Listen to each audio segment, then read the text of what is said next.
Hi friends, ఎలా ఉన్నారు? నేను మీ హేమంత్. ఈరోజు మనం తెలుగులో రీసెంట్గా రిలీజ్ అయిన డెవిల్ మూవీని ఎక్స్ప్లెయిన్ చేసుకుందాం.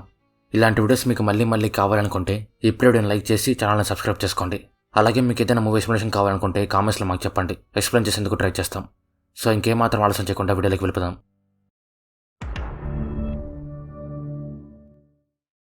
ఇంకా మెయిన్ స్టోరీ విషయానికి వస్తే 1940s స్టోరీ స్టార్ట్ అవుతుంది. 1000 సంవత్సరాల పాటు ఓటమెరిగిన బ్రిటిష్ వాళ్ళకి సుభాష్ చంద్రబోస్ తన దళంతో చుక్కలు చూపిస్తుంటాడు. సుభాష్ చంద్రబోస్ దళంలో కొన్ని వేల మంది ఉన్నా తను నమ్మేది మాత్రం త్రివర్ణని మాత్రమే. త్రివర్ణ సుభాష్ చంద్రబోస్కి కుడిభుజం. తను ఎంత స్పీడ్ అండ్ పవర్ఫుల్ అంటే అవతలి వాళ్ళు గన్గురు పెట్టే లోపలే వాళ్ళని చంపేస్తుంటాడు. తన దగ్గర ఉన్న కత్తి తన గుర్తింపు. సుభాష్ చంద్రబోస్ గారిని అందరూ చీఫ్ అని పిలుస్తుంటారు. చీఫ్ బర్మాలో ఉంటూ ఇండియాలో చాలా యుద్ధమాలు చేపించుంటాడు. ఇప్పుడు 4 సంవత్సరాల తర్వాత మళ్ళీ ఆయన ఇండియాకి రాబోతుంటాడు. తను ఎప్పుడు ఎలా ఇండియాకి రాబోతున్నాడు అనేది సిగ్నలింగ్ మెసేజ్ ద్వారా ఇండియాలో ఉన్న వాళ్ళ చీఫ్ సిగ్నల్ ఆపరేటర్కి మెసేజ్ పంపిస్తారు. చీఫ్ నడిపిస్తున్న దళం పేరు ఐఎన్ఏ. ఇండియాలో ఉన్న చాలా చోట్ల చాలామంది ఐఎన్ఏ ఏజెంట్లు ఉంటారు. కెనీత్ తను ఇండియాలో ఉన్న బ్రిటిష్ సీక్రెట్ ఏజెన్సీకి హెడ్. ఇండియాలో ఉన్న విప్లవకారులను చంపడమే అతని వృత్తి. చీఫ్ని పట్టుకోవడమే అతని జీవిత ఆశయం. అతని కింద 2 ఆఫీసర్లు ఉంటారు. వాళ్ళ పేర్లు క్లెమెంట్, బిల్. ఐఎన్ఏలో ఉండే ప్రతి ఒక్కరికి చీఫ్ ఇండియాకి వస్తున్న విషయం తెలుస్తుంది. ఈ ఐఎన్ఏలో కెనీత్ అరేంజ్ చేసిన ఒక బ్రిటిష్ కుక్క ఉంటుంది. తన పేరు ఏజెంట్ ట్రోజన్. ఆ ట్రోజన్ చీఫ్ ఇండియాకి వస్తున్న విషయం తెలుసుకుని ఆ సమాచారాన్ని కెనీత్కి ఇస్తాడు. కెనీత్ చీఫ్ ఇండియాలోకి రాగానే పట్టుకోవాలి అని ఆయన ఇండియాలో ఏ ప్లేస్కి వస్తున్నాడు అనే విషయం తెలుసుకునే పనిలో పడతాడు. ఇండియాలో ఉన్న రాయపాడ్లో ఒక జమీందార్ ఉంటాడు. ఆ జమీందార్కి భార్య, కూతురు ఉంటారు. కూతురు పేరు విజయ. జమీందార్కి ఒక మేనకోడలు ఉంటుంది. తన పేరు నైషద. నైషద చిన్నప్పుడే వాళ్ళ అమ్మ నాన్న చనిపోతే జమీందారులుగా తన భార్య తనని కూతురులాగా పెంచింటారు. జమీందార్ ఇంట్లో చాలామంది పనివాళ్ళు ఉంటారు. కానీ ఇప్పుడు నేను 3 పేర్లు చెప్తాను. ఆ 3 మాత్రం బాగా గుర్తుపెట్టుకోండి. వాళ్ళ పేర్లు రమణ, భూమా, రాణి. రమణ, భూమా ఇద్దరు తండ్రి కొడుకులు. విజయ అలాగే భూమా ఇద్దరు ఎవరికి తెలియకుండా ప్రేమించుకుంటూ ఉంటారు. ఒకరోజు రాత్రి జమీందార్ ఇంట్లో లేనప్పుడు భూమా విజయ రూమ్లోకి వస్తాడు. పట్వారీ అనే వ్యక్తి ఇదంతా వాళ్ళ ఇంట్లో నుంచి గమనిస్తూ ఉంటాడు. పట్వారీ జమీందార్కి బిజినెస్ పార్ట్నర్. తనకు ఒక అందమైన భార్య ఉంటుంది. తన పేరు రోజీ. తను ఒక మంచి డాన్సర్. భూమా విజయ రూమ్లోకి వచ్చిన కొంచెం సేపటికి జమీందార్ ఎందుకో కోప్పడుతూ ఇంటికి వస్తాడు. ఇక్కడ స్టోరీ మరుసటి రోజు పొద్దున్నే స్టార్ట్ అవుతుంది. జమీందార్ ఇంట్లో విజయాన్ని ఎవరో కత్తితో గొంతు కోసి చంపేసింటారు. ఇంట్లో పనిచేసే రాణి, భూమా ఇద్దరు రాత్రి నుంచి కనిపించకుండా పోయింటారు. లోకల్ పోలీస్ స్టేషన్లో ఉండే ఎస్ఐ ఈ కేసు గురించి ఎంక్వైరీ చేస్తే జమీందారే తన కూతురు ప్రేమ విషయం తెలుసుకుని తన కూతురుని చంపేశాడు అని, అది చూసి భయపడ్డ భూమా ఇంట్లో నుంచి పారిపోయాడు అని తెలుస్తుంది. అందుకే ఎస్ఐ జమీందార్ని అరెస్ట్ చేస్తాడు. జమీందార్ అరెస్ట్ అవడం చూసిన పట్వారీ చాలా హ్యాపీగా ఫీల్ అవుతాడు. సముద్రంలో ఇండియాకి చెందిన బ్రిటిష్ నౌక మీద పైరట్స్ అటాక్ చేసి అందరినీ చంపేస్తారు. కానీ ఒక్కడు మాత్రం ఆ పైరట్స్ అందరిని చంపేస్తాడు. ఆ పైరట్స్ అందరిని చంపిన ఆ ఒక్కడి పేరు డెవిల్. తను బ్రిటిష్ వాళ్ళకి స్పెషల్ సీక్రెట్ ఏజెంట్. బ్రిటిష్ వాళ్ళు సీక్రెట్గా ఏం పని చేయాలన్నా తనతోనే చేపిస్తారు. కెనీత్ డెవిల్ బర్మాలో చేస్తున్న ఆపరేషన్ని వెంటనే ఆపించి తనతో ఇండియాలో ఒక పని చేపించేందుకు ఇక్కడికి రప్పిస్తాడు. ఆ పని ఏమి అంటే విజయ మర్డర్ కేసుని సాల్వ్ చేయడం. డెవిల్ ఈ విషయం తెలుసుకొని నేను చేస్తున్న ఆపరేషన్కి ఈ మర్డర్ కేసుకి ఏం సంబంధం అడుగుతాడు. అప్పుడు కెనీత్ డెవిల్కి ఒక ఫోటో చూపించి తను ఎందుకు ఆ మర్డర్ కేసుని సాల్వ్ చేయాలో చెప్తాడు. అసలు ఆ ఫోటోలో ఉంది ఎవరు, ఏజెంట్ ఆ మర్డర్ కేసుని ఎందుకు సాల్వ్ చేయాలనేది మనకి స్టోరీ ముందుకెళ్ళే కొద్ది తెలుస్తుంది. డెవిల్ రాసపాడుకి వచ్చి కేసు గురించి మొత్తం తెలుసుకుంటాడు. డెవిల్ కేసు గురించి ఎంక్వైరీ చేయడం కోసం జమీందార్ ఇంటికి వెళ్ళినప్పుడు నైషదాన్ని చూసి మొదటి చూపులోనే ప్రేమలో పడతాడు. డెవిల్ నైషదాతో కేసు గురించి మాట్లాడుతూ ఫ్లర్ట్ చేసేందుకు ట్రై చేస్తాడు. నైషదా దాన్ని అర్థం చేసుకొని నా కాబోయే భర్త ఇండియాలో పుట్టి బ్రిటిష్ వాళ్ళకి మూడిగం చేసేవాడు మాత్రం కాకూడదు అంటుంది. డెవిల్ కేసు గురించి ఎంక్వైరీ చేస్తున్నప్పుడు విజయాకి గొంతు తగిన ప్లేస్ చూసి తనని చంపింది ఒక ఎడం చేతి వాటం ఉన్నవాడు అని తెలుసుకొని జమీందార్ తన కూతురుని చంపలేదు అని తెలుసుకుంటాడు. ఎలా అంటే తను ఒక కుడి చేతి వాటం మనిషి కాబట్టి. డెవిల్ కేసు గురించి ఎంక్వైరీ చేసేందుకు పట్వారీ ఇంటికి వెళ్తాడు. అప్పుడు పట్వారీ నాకేమీ తెలియదు అంటూ ఆన్సర్లు కరెక్ట్గా చెప్పాడు. డెవిల్ రోజీ ఒక ఎడం చేతి వాటం మనిషి అని తెలుసుకుని తన మీద అనుమానం పెంచుకుంటాడు. ఆ రోజు రాత్రి నైషద ఇంట్లో ఉన్న తన రూమ్లో లైట్ని ఆఫ్ చేస్తూ ఆన్ చేస్తూ ఇంటి బయట ఉన్న ఎవరికో సిగ్నల్ ఇస్తుంది. ఇంటి బయట ఉన్న అతను దాన్ని గమనించి ఇంట్లోకి వెళ్ళేందుకు ట్రై చేస్తాడు. ఇదంతా డెవిల్ గమనిస్తూ వాడిని పట్టుకునేందుకు ట్రై చేస్తాడు. కానీ అతను డెవిల్ని చూసి డెవిల్కి దొరకకుండా పారిపోతాడు. ఇండియాలో ఉన్న కాంగ్రెస్ పార్టీలో ఒక లీడర్ ఉంటుంది. తన పేరు మేఘల. యాక్చువల్గా తన పేరు మేఘల కాదు, త్రివర్ణ. త్రివర్ణ ఒక అమ్మాయి అనే విషయం ఎవరికీ తెలీదు. అందరూ త్రివర్ణ అంటే ఒక అబ్బాయి అనుకుంటూ ఉంటారు. ఆఖరికి ఐఎన్ఏలో ఉండే ఏజెన్సీ కూడా త్రివర్ణ అంటే పేరు తెలుసు, కానీ తను ఎలా ఉంటుందో ఎవరికీ తెలీదు. కొంతమంది బ్రిటిష్ వాళ్ళు ఇండియాలో ఉన్న ఏఎన్ ఏజెన్సీని చంపేస్తుంటే త్రివర్ణ వాళ్ళని చంపడం కోసం ఇండియాలోకి వచ్చి కాంగ్రెస్ లీడర్గా మారి చీఫ్ నుంచి వచ్చే ఆదేశాల కోసం ఎదురు చూస్తూ ఉంటుంది. డెవిల్ రాత్రి జరిగిన విషయం గురించి నైషిదాని ఎంకరేజ్ చేసేందుకు ట్రై చేస్తాడు. కానీ నైషిదా మాత్రం రూమ్లో లైట్ ఆఫ్ చేసి ఆన్ చేసింది నేను కాదు అంటూ డెవిల్ దగ్గర నుంచి ఈజీగా తప్పించుకుంటుంది. డెవిల్కి భూమా ఎక్కడ ఉన్నాడో రమణకి తెలుసు అని రమణ మీద డౌట్ వచ్చి రమణాని గమనిస్తూ ఉండు అని తన కింద పనిచేస్తున్న శాస్త్రికి చెప్తాడు. 1940 టైంలో చాలామంది పెద్దవాళ్ళు ఆవు పేడని ఒక బావి లాంటి దాంట్లో స్టోర్ చేసి దాన్ని యూజ్ చేసుకునే సొంతంగా బయోగ్యాస్ని జనరేట్ చేసుకునేవాళ్ళు. వాళ్ళు ఆ గ్యాస్తోనే మంట పుట్టించి ఇంటికి కావాల్సినవన్నీ రెడీ చేసుకుంటూ ఉంటారు. ఆవు పేడతో వచ్చేది మీథేన్ గ్యాస్. ఆ గ్యాస్ నుంచి వచ్చే మంట బ్లూ కలర్లో ఉంటుంది. కానీ జమీందార్ ఇంట్లో నుంచి వచ్చే మంట మాత్రం రెడ్ కలర్లో ఉంటుంది. గ్యాస్లో కార్బన్ ఉంటే తప్ప మంట రెడ్ కలర్లో రాదు. కార్బన్ గ్యాస్ కేవలం మనిషి బాడీ కులిపినప్పుడు మాత్రమే జనరేట్ అవుతుంది. డెవిల్ ఆ మంటను చూసి ఆ బావిని ఓపెన్ చేపిస్తాడు. అక్కడ వాళ్ళకి ఒక శవం కనిపిస్తుంది. ఆ శవం మరెవరిదో కాదు, జమీందార్ ఇంట్లో పనిచేసే రాణిది. రాణి చేతిలో ఒక తాళం ఉంటుంది. ఆ తాళం జమీందార్ ఇంటికి ఉన్న ఇంకో దారి గుమ్మానిది. ఆ గుమ్మానికి ఉండేది ఒకే తాళం. అది జమీందార్ బార్ దగ్గర మాత్రమే ఉంటుంది. కానీ దాన్ని ఎవరు డూప్లికేట్ చేసింటారు అనేది ఎవరికీ అర్థం కాదు. హంతకుడు ఈ దారిలోనే ఇంట్లోకి వచ్చి విజయాన్ని చంపాడు అని డెవిల్ తెలుసుకొని ఊర్లో తాళాలు తయారు చేసే కమ్మరి దేవయ్యని వెతుక్కుంటూ వెళ్తాడు. కానీ దేవయ్య విజయ హత్య జరిగినప్పటి నుంచి ఇంటికి వచ్చిండడు. డెవిల్ కేసు గురించి ఎంక్వైరీ చేస్తున్నప్పుడు జమీందార్కి అలాగే రోజీకి ఉన్న అక్రమ సంబంధం గురించి తెలుస్తుంది. వీళ్ళిద్దరికీ ఉన్న అక్రమ సంబంధం గురించి పట్వారికి తెలుసు. ఈ విషయం డెవిల్ తెలుసుకుని పట్వారిని కొట్టి నిజం మొత్తం బయటికి రప్పిస్తాడు. విజయ హత్య జరిగిన రోజు రాత్రి జమీందారు అలాగే రోజీ జమీందార్ గెస్ట్ హౌస్లో కలుసుకుంటారు. పట్వారి వాళ్ళిద్దరిని అక్కడ చూసి వాళ్ళిద్దరికీ ఉన్న అక్రమ సంబంధం గురించి తెలుసుకుంటాడు. పట్వారికి ఏం చేయాలో తెలియక కోపంతో ఇంటికి వస్తాడు. అప్పుడు తను విజయకి భూమాకి మధ్య ఉన్న ప్రేమ విషయం తెలుసుకొని తను పడే బాధ జమీందార్ కూడా పడాలి అని జమీందార్కి ఫోన్ చేసి గెస్ట్ హౌస్లో కులకడం కాదు, ఇంటికి వచ్చి నీ కూతురు బెడ్రూమ్లో ఏం జరుగుతుందో చూడు అంటాడు. అందుకే జమీందార్ ఆ రోజు రాత్రి కోపంతో ఇంటికి వచ్చి భూమాని చంపేందుకు ట్రై చేస్తాడు. విజయ భూమాని కాపాడేందుకు జమీందార్ తల మీద గట్టి కొట్టి స్పృహ కోల్పోయేలా చేస్తుంది. ఆ తర్వాత విజయ భూమాతో నువ్విక్కడ ఉండొద్దు, వెళ్ళిపో అని చెప్పి తనను దూరంగా పంపించేస్తుంది. పట్వారి ఇదంతా తన ఇంట్లో నుంచి చూస్తూ ఉంటాడు. కానీ అప్పుడే తన భార్య ఇంటికి వచ్చేసరికి తర్వాత ఏం జరిగిందో చూడ్డు. అందుకే తను సర్పంచ్ని పోలీసులు అరెస్ట్ చేసి తీసుకుని వెళ్తున్నప్పుడు చాలా హ్యాపీగా ఫీల్ అయింటాడు. రమణకి తన కొడుకు భూమా ఎక్కడున్నాడో తెలుసు. అందుకు తను రోజు రాత్రి భూమాని వెళ్ళి కలిసి వస్తుంటాడు. అసలు విజయ చనిపోయిన రాత్రి ఏం జరిగిందో భూమా వాళ్ళ నాన్నకు చెప్తాడు. విజయ భూమాకి దూరంగా వెళ్ళిపో అని చెప్పిన తర్వాత భూమా దూరంగా వెళ్ళిపోయేందుకు బయలుదేరతాడు.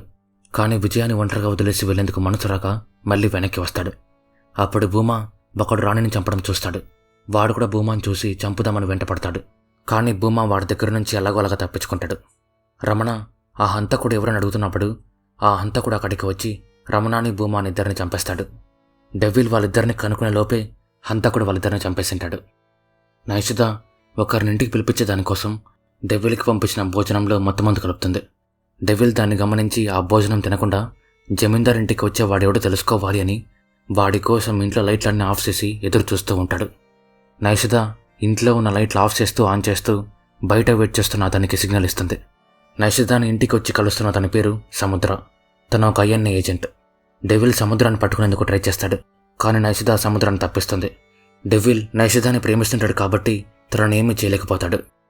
డెవిల్ అసలు నైషిదా ఎవరో తెలుసుకోవాలి అని తనని ఫాలో చేయమని శాస్త్రికి చెప్తాడు. డెవిల్ నైషిదా ఇంట్లో లేనప్పుడు తన రూమ్లోకి వెళ్ళి మొత్తం చెక్ చేస్తాడు. అప్పుడు డెవిల్కి నైషిదానే ఐఎన్ఏ వాళ్ళకి చీఫ్ సిగ్నల్ ఆపరేటర్ అని తెలుస్తుంది. ఆ విజయాన్ని చంపిన హంతకుడు మరెవరో కాదు, బ్రిటిష్ వాళ్ళు ఐఎన్ఏలు అరేంజ్ చేసిన ఏజెంట్ రోసన్. తను చీఫ్ ఇండియాలో ఎక్కడికి రాబోతున్నాడో తెలుసుకోవడం కోసం ఆ కోడ్ దొంగలిద్దామని జమీందార్ ఇంటికి వస్తాడు. తను ఆ కోడ్ దొంగలించే ప్రయత్నంలో తనని చూసిన విజయాని అలాగే రాణిని చంపేసింటాడు. ఆ తర్వాత ఏజెంట్ రోసన్ ఆ కోడ్ని కిందకి పంపించింటాడు.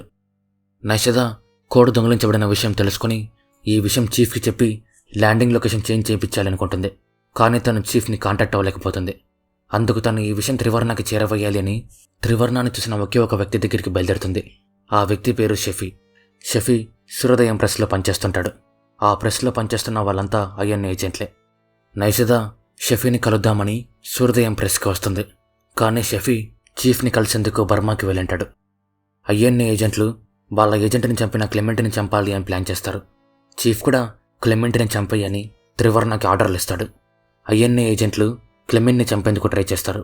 కానీ క్లెమెంట్ వాళ్ళ దగ్గర నుంచి తప్పించుకుంటాడు. అప్పుడు త్రివర్ణ అక్కడికి వచ్చి క్లెమెంట్ని చంపేసి మాయమైపోతుంది. ఈ సంఘటన తర్వాత సూర్యోదయం ప్రెస్లో పనిచేసే ఐఎన్ ఏజెంట్లందరికీ త్రివర్ణ ఒక అమ్మాయి అని తెలుస్తుంది. కెనెత్, బిల్ ఇద్దరూ క్లెమిన్ని చంపింది ఎవరో తెలుసుకునే పనిలో పడతారు. నిజానికి ఏజెంట్ డెవిల్ ఈ రాసపాడికి వచ్చింది నషిదా కోసమే. తను ఐఎన్ఏ వాళ్ళకి చీఫ్ సిగ్నల్ ఆపరేటర్ అని ఏజెంట్ రోజన్ ద్వారా కెనెత్కి తెలిసి ఉంటుంది. ఆ ఏజెంట్ రోజన్ దొంగలించిన కోడ్ ఒక ఎన్క్రిప్టెడ్ ఫామ్లో ఉంటుంది. కెనెత్ దాన్ని డిక్రిప్ట్ చేపించేందుకు ఒక టీంని అరేంజ్ చేస్తాడు. కానీ ఒకవేళ వాళ్ళు దాన్ని డిక్రిప్ట్ చేయలేకపోతే ప్లాన్ బి ఉండాలి అని ఏజెంట్ డెవిల్ని రాసపాడు పంపించి నషిదాని ప్రేమలో పడేసి ఆ కోడ్ యొక్క మీనింగ్ ఏంటో తెలుసుకోమని చెప్పింటారు. డెవిల్ జైల్లో ఉన్న జమీందారుని విడిపించి నషిదా దగ్గర ఒక మంచి ఇంప్రెషన్ క్రియేట్ చేసుకుంటాడు.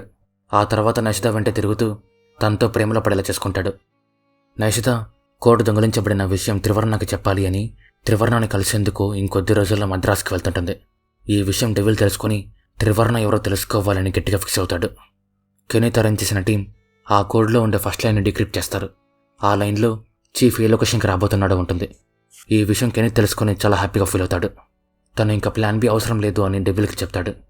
కెనెత్ కోడ్ దొంగిలించిన విషయం త్రివర్ణకి తెలియకూడదు అంటే నషిదా ప్రాణాలతో ఉండకూడదని ఫిక్స్ అయ్యి తనని పోలీసులు కానీ బ్రిటిష్ వాళ్ళు కానీ చంపితే ఐఎన్ఏ వాళ్ళకి డౌట్ వచ్చి చీఫ్ వచ్చే లొకేషన్ మార్చేస్తారు. అందుకు కెనెత్ ఊరి మీద పడి దోచుకునే ఒక పిండారి దళంతో తనని చంపించేకి ఏర్పాట్లు చేసింటాడు. డెవిల్ తనకే తెలియకుండా నషిదాని నిజంగానే ప్రేమించడం స్టార్ట్ చేసింటాడు. అందుకు తను పిండారీలు నషిదాని చంపేందుకు ట్రై చేస్తున్నప్పుడు వాళ్ళందరినీ చంపి నషిదాని కాపాడతాడు. ఈ విషయం కెనెత్ తెలుసుకుని డెవిల్ని ఆఫీస్కి రప్పిస్తాడు. డెవిల్ తనతో మాట్లాడుతూ తను చనిపోతే చీఫ్ నిజంగానే ఇంటికి రాడు. ఆ కోడ్లో ఉండే second line meaning all clear అంటూ నషిదా ఆల్ క్లియర్ మెసేజ్ని త్రివర్ణకి చేరవేస్తేనే త్రివర్ణ ఆ మెసేజ్ని చీఫ్కి పంపిస్తుంది అంటూ తను ఆ మెసేజ్ చీఫ్కి పంపించిన తర్వాతే చీఫ్ ఇండియాలో అడుగు పెడతాడు అని చెప్తాడు. కెనెత్ దాన్ని ఫస్ట్లో నమ్మడు. కానీ తను అరేంజ్ చేసిన టీం కూడా ఆ second line meaning all clear అని చెప్పేసరికి కెనెత్ డెవిల్ నమ్మి తన ప్లేస్ని తనకిస్తాడు. ఇప్పుడు నషిదా ఆల్ క్లియర్ మెసేజ్ని త్రివర్ణకి ఇస్తే తప్ప చీఫ్ ఇండియాకి రాడు. అలా అని నషిదా త్రివర్ణని కలిసిందంటే మాత్రం కోడ్ దొంగతనమైన విషయం చెప్పేస్తుంది. సో అప్పుడు కూడా చీఫ్ వచ్చే లొకేషన్ మారిపోతుంది. కెనెత్ ఏం చేస్తే లొకేషన్ మారదు అని ఆలోచిస్తున్నప్పుడు విజయ కేసులో నషిదాని అరెస్ట్ చేపించి తన ప్లేస్లో ఒక బ్రిటిష్ ఏజెంట్ని పంపించాలని ఫిక్స్ అవుతాడు. కెనెత్ రాసపాడు ఎస్ఐతో మాట్లాడి విజయ కేసులో నషిదాని అరెస్ట్ చేపిస్తాడు. డెవిల్ జైల్లోకి వచ్చి తనని కలుస్తాడు. నషిదాకి ఇంకేం చేయాలో తెలియక ఈ విషయం నేను చనిపోయేంత వరకు ఎవరికి చెప్పకూడదు అనుకున్నా, కానీ నీ మీద ప్రేమతో నీకు చెప్తున్నా అంటూ తను చేస్తున్న పని గురించి డెవిల్కి చెప్పి నేను ఐఎన్ఏ వాళ్ళకి ఏమైనా సమాచారం ఇవ్వాలి అంటే సముద్రాకిచ్చి అందరికీ చెప్పేదాన్ని, కానీ చీఫ్ వచ్చే లొకేషన్ కాన్ఫిడెన్షియల్ కాబట్టి డైరెక్ట్గా త్రివర్ణతో మాట్లాడుతున్నా అంటూ నువ్వు మద్రాస్కి వెళ్ళి ఒక ఉత్తరం తనకిచ్చి కోడ్ దొంగతనమైన విషయం తనకి చెప్పాలి అంటుంది. డెవిల్ ఇస్తా అని చెప్పి ఆ లెటర్ని తీసుకొని వెళ్ళి కెనెత్కి ఇస్తాడు. కానీ కలవాల్సిన లొకేషన్ మాత్రం తప్పుగా చెప్తాడు.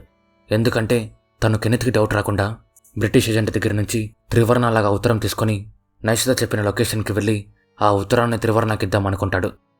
కెనెత్ ఒక అమ్మాయిని డెవిల్ చెప్పిన లొకేషన్కి పంపిస్తాడు. డెవిల్ ముసుగులు అక్కడికి వచ్చి త్రివర్ణలాగా ఆ ఉత్తరాన్ని తీసుకొని వెళ్ళిపోతాడు. ఆ తర్వాత ఆ ఉత్తరాన్ని త్రివర్ణకు చేరవేస్తాడు. అప్పుడు డెవిల్ త్రివర్ణ ఒక అమ్మాయి అనే విషయం తెలుసుకుంటాడు. త్రివర్ణ విషయం మొత్తం తెలుసుకుని చీఫ్ వచ్చే లొకేషన్ని మార్చేస్తుంది. పోలీసులు నషిదాని సబ్జెక్ట్కి తీసుకుని వెళ్తున్నప్పుడు డెవిల్ వాళ్ళ మీద దాడి చేసి నషిదాని కాపాడుకుంటాడు. ఆ తర్వాత తను ఎక్కడ ఉందో ఎవరికి తెలియకూడదు అని తనని తన ఇంట్లోనే పెట్టుకుంటాడు. సూర్యోదయం ప్రెస్లో పనిచేసే షఫీ బర్మా నుంచి మళ్ళీ రాసపాడుకు వస్తాడు. ఎస్ఐ నషిదా గురించి పేపర్లో వేపిద్దామని ప్రెస్ ఆఫీస్కి వస్తాడు. అప్పుడు తను ప్రెస్లో ఉండే వాళ్ళంతా ఐఎన్ఏ వాళ్ళని తెలుసుకొని వాళ్ళందరిని అరెస్ట్ చేస్తాడు. కెనెత్ వాళ్ళందరినీ టార్చర్ చేస్తూ చీఫ్ రాబోయే లొకేషన్ మారిపోయింది అని తెలుసుకొని ఆ లొకేషన్ ఏంటో తెలుసుకునేందుకు ట్రై చేస్తాడు. కానీ వాళ్ళెవరూ చెప్పరు. కెనెత్ ఐఎన్ఏ ఏజెంట్లందరినీ అరెస్ట్ చేయించి చీఫ్ ఇండియాలో ఎక్కడికి రాబోతున్నాడో తెలుసుకునేందుకు ట్రై చేస్తాడు. కానీ ఎవ్వరికీ చీఫ్ ఎక్కడికి వస్తున్నాడో తెలియదు. కెనెత్ సూర్యోదయం ప్రెస్లో పనిచేసే ఒక అతనితో నిజం చెప్పకపోతే నీ కూతురిని చంపేస్తా అంటూ బెదిరిస్తాడు. తను భయపడి నిజం మొత్తం చెప్పేస్తూ చీఫ్ వచ్చే లొకేషన్ గురించి నాకేం తెలియదు, కానీ త్రివర్ణ ఒక అమ్మాయి అంటూ తను కాంగ్రెస్ లీడర్ మేఘల అని చెప్తాడు. కెనెత్ చాలా హ్యాపీగా ఫీల్ అయ్యి త్రివర్ణాన్ని పట్టుకునేందుకు ఒక బెటాలియన్ని వేసుకుని వెళ్తాడు. డెవిల్ ఐఎన్ఏ ఏజెంట్లందరూ అరెస్ట్ అయిన విషయం తెలుసుకొని మీలోనే బ్రిటిష్ వాళ్ళకి సంబంధించిన ఒక ఏజెంట్ ఉన్నాడు అని నషిదాకి చెప్తాడు. నషిదా ఆ ఏజెంట్ ఎవరైంటారు అని ఆలోచించడం స్టార్ట్ చేస్తుంది. డెవిల్ త్రివర్ణ దొరికిన విషయం తెలుసుకొని నషిదాకి పోస్ట్ ద్వారా ఒక ఉత్తరం పంపించమని శాస్త్రికి ఇచ్చి త్రివర్ణ ఉండే చోటుకి వెళ్తాడు. బ్రిటిష్ పోలీసులంతా త్రివర్ణ దగ్గర ఉండే ఏజెంట్లందరినీ చంపేసి త్రివర్ణను కూడా షూట్ చేసింటారు. త్రివర్ణ బాంబులు పేల్చుకొని చనిపోదామని ట్రై చేస్తున్నప్పుడు డెవిల్ తనని పట్టుకొని పోలీసులకు అప్పగిస్తాడు. కెనెత్ బిల్కి పని అప్పగించి త్రివర్ణను టార్చర్ చేసి చీఫ్ వచ్చే లొకేషన్ని కనుక్కో అంటాడు.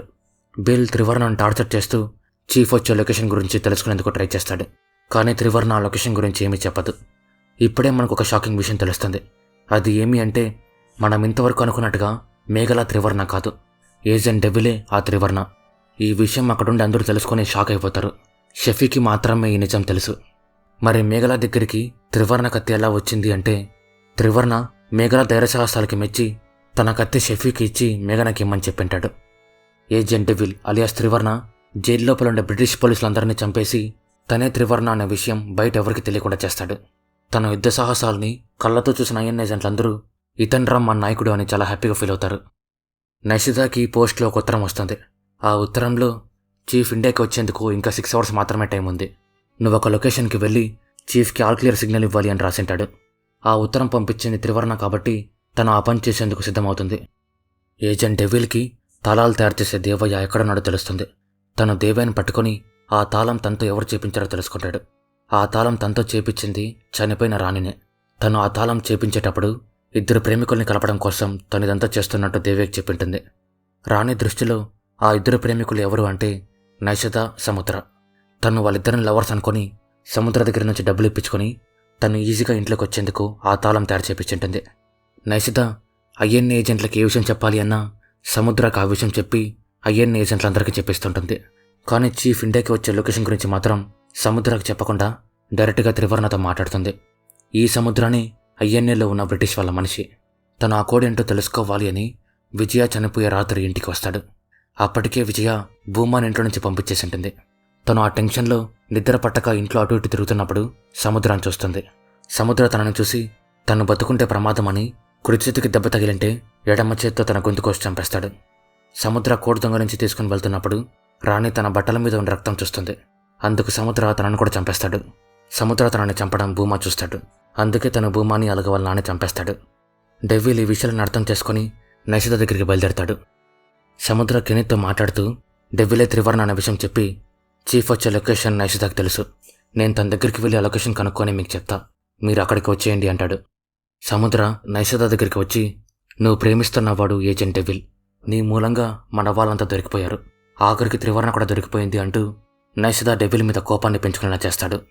సముద్ర నైషదాన్ని పిలుచుకొని చీఫ్ సిగ్నల్ ఇచ్చేందుకు చీఫ్ వచ్చే లొకేషన్కి బయలుదేరతారు. డెవిల్ వాళ్ళిద్దరిని చూసి ఆపుతాడు. కానీ నైషద డెవిల్ని షూట్ చేసి సముద్రతో కలిసి ఆ లొకేషన్కి బయలుదేరుతుంది. డెవిల్ బండి హారన్ కొడుతూ నైషదాన్ని పిలిచేందుకు ట్రై చేస్తాడు. కానీ నైషద వెనకాలి కూడా తిరిగి చూడదు. నైషద వెళ్లాల్సిన లొకేషన్కి వెళ్ళి చీఫ్కి ఇవ్వాల్సిన సిగ్నల్ ఇచ్చేస్తుంది. అప్పుడు సముద్ర తను ఏజెంట్ రోజన్ అనే విషయం నైషదాకి చెప్పి బ్రిటిష్ పోలీసులందరినీ అక్కడికి పిలుస్తాడు. కెనీత్ కొన్ని 100 మంది పోలీసులతో అక్కడికి వస్తాడు. అప్పుడు నైషద నవ్వుతూ డెవిల్ బండి హారన్ కొడుతూ నాకు చెప్పింది ఒక ఇన్ఫర్మేషన్. ఆ ఇన్ఫర్మేషన్ ఏంటి అంటే తనే త్రివర్ణ అనే విషయం నాకు చెప్పి నేను డైవర్ట్ చేయమన్నాడు అంటూ తను ఇక్కడికి వచ్చి మీ అందరి సంగతి చూస్తాడు అని చెప్తుంది. డెవిల్ అక్కడికి వచ్చి చీఫ్ ఇండియాలో అడుగుపెట్టేలోపు వీళ్ళందరినీ చంపి ఆయన ఘనస్వాగతం పలకాలి అని బ్రిటిష్ వాళ్ళ మీద దాడి చేస్తాడు. డెవిల్ ఆ పోలీస్ వాళ్ళందరినీ చంపేసి సముద్ర కెనీత్ని చంపినట్టు క్రియేట్ చేసి ఆ తర్వాత తను సముద్రాన్ని చంపినట్టు క్రియేట్ చేస్తాడు. దాంతో బ్రిటిష్ గవర్నమెంట్ తనకి ప్రత్యేక మర్యాదలు చేసి తను ఏజెంట్గా అలానే కంటిన్యూ అయ్యేలా పర్మిషన్ ఇస్తుంది. చీఫ్ ఇండియన్ నేల మీద అడుగు పెడతాడు. దాంతో మూవీ ఎండ్ అవుతుంది. సో ఇది ఫ్రెండ్స్ డెవిల్ మూవీ గురించి. స్టోరీ మీకు ఎలా అనిపించిందో కామెంట్స్లో మాకు చెప్పండి. అలాగే ఈ వీడియో నచ్చిందో లేదో కూడా కామెంట్స్లో మాకు చెప్పండి. అలా మీరు చెప్పడం వల్లే నాకు ఇలాంటి వీడియోస్ మళ్ళీ చేయాలో లేదో తెలుస్తుంది. సో ఈ వీడియో నచ్చిందో లేదో కామెంట్స్లో మాకు చెప్పండి. అలాగే ఇలాంటి వీడియోస్ మీకు మళ్ళీ కావాలనుకుంటే ఇప్పుడే వీడియోని లైక్ చేసి మీ ఫ్రెండ్స్తో ఫ్యామిలీతో షేర్ చేయండి. అలాగే ఇలాంటి మరెన్నో ఇంట్రెస్టింగ్ వీడియోస్ మీరు మిస్ అవ్వకూడదు అనుకుంటే ఇప్పుడే మన ఛానల్ని సబ్స్క్రైబ్ చేసుకోండి. మరో వీడియోతో మళ్ళీ కలుద్దాం. అంతవరకు బాయ్.